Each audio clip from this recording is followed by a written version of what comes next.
अस्सलामुअलैकुम friends, hi guys, कैसे आप सभी लोग and welcome to my YouTube channel. जो मेरे चैनल पर नए हैं चैनल को सब्सक्राइब कर दें, साथ बेल आइकन भी दबा लें।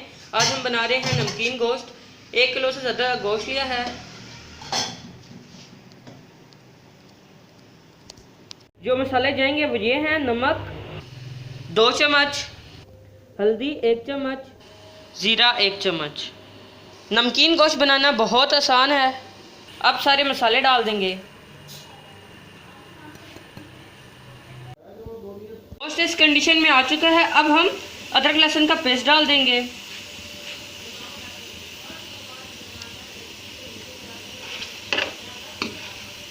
फिर दम पर छोड़ देंगे और वक्फे से चम्मच लाते जाएंगे। अभी ने घी छोड़ा है और 1 चम्मच घी डाल देंगे।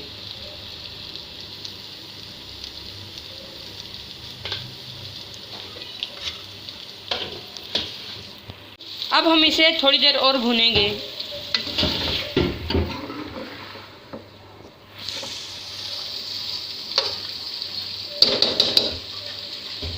नमकीन गोश्त बनकर तैयार हो चुका है। कैसी लगी मेरी वीडियो लाइक कर देना, साथ इस रेसिपी को ज़रूर ट्राई करना और मुझे कमेंट में बताना कैसी लगी मेरी वीडियो।